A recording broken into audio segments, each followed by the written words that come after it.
किसान का, आम आदमी का, व्यापारी का, कर्मचारी का पैसा होता है 10.5 लाख करोड़ रुपए। और अभी राज्यसभा में वित्त मंत्री का जवाब है, आंदोलनों से काम नहीं चलेगा, अब राजनीतिक भागीदारी भी करनी होगी। नमस्कार, TM24 में स्वागत है आपका। आज मैं हूँ चारबाग पर। चारबाग में ये रविंद्रालय प्रेक्षागृह है, यहाँ पर मैं आया हूँ। यहाँ राष्ट्रीय किसान मंच का राष्ट्रीय अधिवेशन चल रहा है, जिसमें राज्यसभा के सांसद संजय सिंह जी भी हैं। तो चलिए अंदर चलते हैं और देखते हैं कि क्या हो रहा है। तुम किसानों की हड्डी तोड़ोगे तो मैं माइक तोड़ने का काम करूंगा। मैं वहां गूंगा बहरा बन के बैठने के लिए नहीं गया हूं। संसद के अंदर अगर गया हूं तो आपकी आवाज उठाने के लिए गया, आपकी लड़ाई लड़ने के लिए गया। एक ऐसा कानून, काला कानून हिंदुस्तान के अंदर लाया जा रहा था जिससे आपकी खेती के ऊपर कब्जा हो जाए। तमाम जो जमींदारी की व्यवस्था लंबी लड़ाई के बाद हिंदुस्तान में खत्म हो रही थी, उस काले कानून में मोदी जी कह रहे थे कि अब कोई भी व्यापारी चाहेगा, पूंजीपति चाहेगा तो 20,000 एकड़ जमीन आपकी ठेके पे ले सकता है, 50,000 एकड़ जमीन आपकी ठेके पे ले सकता है, 1 लाख एकड़ जमीन आपकी ठेके पे ले सकता है। और जो आपके बीच की मेड़े रहेगी, उस मेड़ों को पाट कर उसमें बड़े बड़े गोदाम बना के और बड़ी बड़ी फार्मिंग करके रुपया कमाया जाएगा। और 3 साल और 4 साल के कॉन्ट्रैक्ट खत्म होने के बाद जब आप जाएंगे उस अडानी के पास, अंबानी के पास, बड़े बड़े पूंजीपति के पास कि भैया हमारा जो खेत लिए थे हमको वापस दे दो, तो कहिए कि जहां है खेत ढूंढ ले, जहां तुम्हारा खेत है खोद लो, क्योंकि उसके ऊपर तो मेरे तो सपाट कर देंगे। वहां तो नाले बन गए, वहां बड़े बड़े गोदाम बन गए, बड़े बड़ी बिल्डिंगें और घर बन गए। आपकी खेती पे कब्जा करने की साजिश थी। इस कानून में MSP की व्यवस्था को खत्म करने की साजिश थी। 1 साल आपको बताया गया आपका अनाज सरकार अधिक मात्रा में खरीद रही है, MSP दे रही है, किसानों चिंता किस बात की है? इस बार खरीद कम कर दी गई और ये लगातार कम की जाएगी।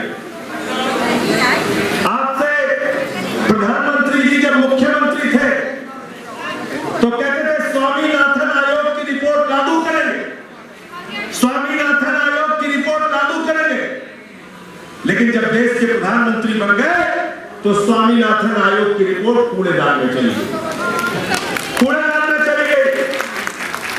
मैं आज इस किसान मंच के माध्यम से, राष्ट्रीय किसान मंच के माध्यम से आह्वान करता हूं आप सबका कि ये C2 + 50% यानी लागत मूल्य निर्धारित करने का जो तरीका स्वामीनाथन आयोग की रिपोर्ट में बताया गया है, उसके ऊपर 50% का मुनाफा लगा के न्यूनतम समर्थन मूल्य MSP किसानों को दी जाए। इस बात की लड़ाई आप लड़िए, हम आपके साथ रहेंगे। पार्लियामेंट में भी इसके लिए सवाल हमने उठाया। देखिए, स्वर्गीय विश्वनाथ प्रताप सिंह जी के विचारों से प्रेरित होकर शेखर दीक्षित जी ने ये राष्ट्रीय किसान मंच बनाया है और आज उसके अधिवेशन में मुझे आमंत्रित किया था। सबसे पहले तो मैं राष्ट्रीय किसान मंच का बहुत आभारी हूँ, शेखर दीक्षित जी का, कि उन्होंने मुझे आमंत्रित किया। बहुत सारे किसानों के सवाल पर राष्ट्रीय किसान मंच के अधिवेशन में आज मैं शामिल हुआ। शेखर दीक्षित जी के आमंत्रण पर किसानों से जुड़े हुए तमाम ऐसे प्रश्न हैं जिनका जवाब आज तक सरकार नहीं दे पाई है। MSP का सवाल, स्वामीनाथन आयोग की रिपोर्ट लागू करने का सवाल, किसानों की आमदनी दोगुना करने का सवाल, जमीनों के मुआवजे जो लंबित पड़े हुए हैं उसको देने का सवाल, और जो बड़ी बड़ी कंपनियों की लूट है, किसानों की ज़मीनें अधिग्रहित करके ACZ बनाने और इसके नाम पर, उन तमाम मुद्दों पर आने वाले दिनों में किसान मंच इसकी एक लंबी लड़ाई लड़ेगा और उसमें हम लोग उनके साथ रहेंगे। मैंने कुछ और प्रस्ताव किसान मंच के सामने रखा है। आज बैंकों की लूट एक बहुत बड़ा मुद्दा है। बैंकों में किसान का, आम आदमी का, व्यापारी का, कर्मचारी का पैसा होता है 10.5 लाख करोड़ रुपए। और अभी राज्यसभा में वित्त मंत्री का जवाब है 10.5 लाख करोड़ रुपए बट्टे खाते में डाल दिया गया चंद पूंजियों का, पूंजीपति मित्रों का। और जब उनसे पूछा गया कि नाम बताइए तो कह रहे हम नाम नहीं बताएंगे। आप बताइए, एक पत्रकार अगर और एक किसान या मैं 2 लाख रुपए भी कर्जे हों बैंक के, तो हमारा तो नाम पोस्टर चिपका देते हैं, पूरे गांव में, इलाके में बदनाम करते हैं, आपको बदनाम करते हैं अगर आप बैंक के कर्जदार हैं। जिन लोगों ने 10 लाख करोड़ रुपए लिया है, 10.5 लाख करोड़ रुपए बैंकों का लूटा है, उनका नाम भी नहीं बता रही है सरकार। तो ये एक सवाल था जो प्रस्ताव मैंने यहाँ पर रखा कि इसके लिए आगे हम लोग लड़ाई लड़ेंगे।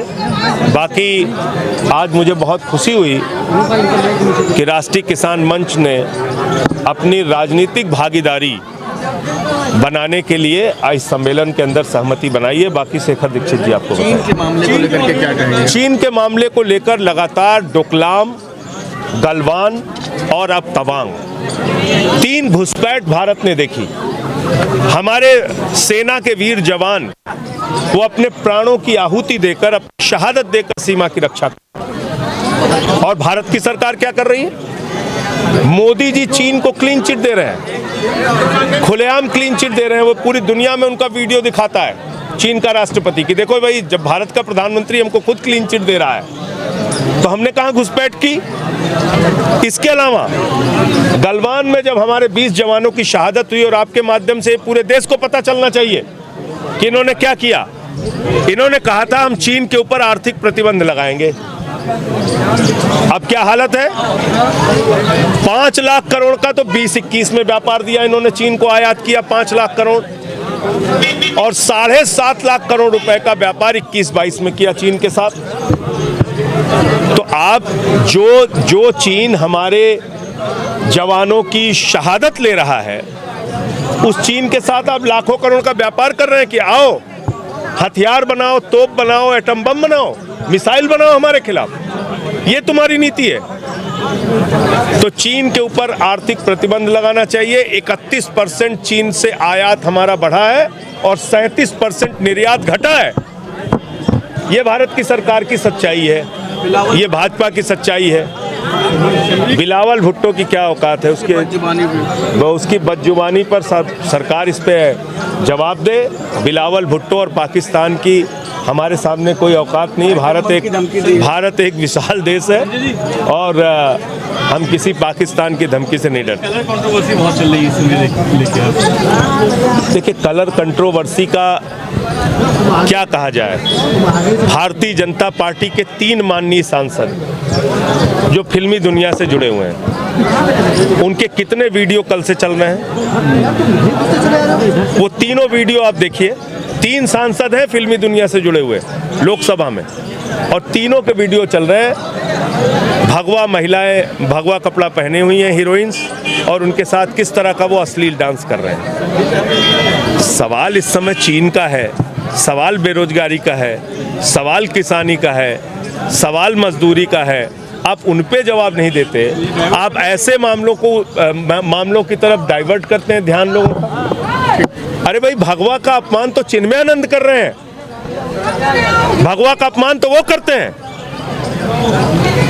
भगवा का अपमान इस देश के लोग नहीं कर रहे। और इसलिए फिल्म को फिल्म के नज़रिए से देखिए, वहाँ पर कौन किस कपड़े में डांस कर रहा है, क्या कर रहा है, उसमें अपना दिमाग लगाने के बजाय आप बेरोजगारी पे, चीन के घुसपैठ पे, ये जो आपके पूंजीपति मित्रों ने लाखों करोड़ बैंकों का खाली किया, इन सवालों पे जवाब दीजिए। हम लोग छोड़ेंगे नहीं। ऐसे फालतू के मुद्दे उठा के तुम चाहोगे देश का ध्यान बढ़ जाएगा, इससे कुछ होने वाला नहीं। देखिए ऐसा है, राष्ट्रीय किसान मंच का ये सोचना है, आंदोलनों से काम नहीं चलेगा, अब राजनीतिक भागीदारी भी करनी होगी।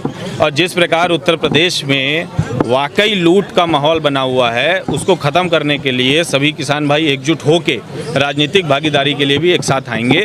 और उसी उद्देश्य से संजय जी भी हम लोग के साथ हैं, और हम लोग भविष्य में संजय जी के साथ चल करके इसको सुदृढ़ और मजबूत बनाएंगे। देखा आपने, यहाँ किसानों के दिल की बात हो रही थी, किसानों के मन की बात हो रही थी। लगातार संजय सिंह जी किस तरह बता रहे थे कि कितना किसानों के ऊपर कर्ज होता है जब, तो उनके ऊपर कैसे शिकंजा कसता है, लेकिन बड़े व्यापारियों के ऊपर इतना कर्ज होता है उसे माफ़ कर दिया जाता है। तो कई मुद्दे थे जो संजय सिंह ने डायरेक्ट यहाँ पे बोले, तो कहा जा सकता है कि किसानों के हित की बात की गई है। अब देखने वाली बात होगी कि ये राष्ट्रीय किसान मंच जो कि एक कह सकते हैं कि नया लाइमलाइट में आया है, ये कितना आगे वर्क करता है, कितना सफल होता है, ये देखने वाले भविष्य की बात होगी।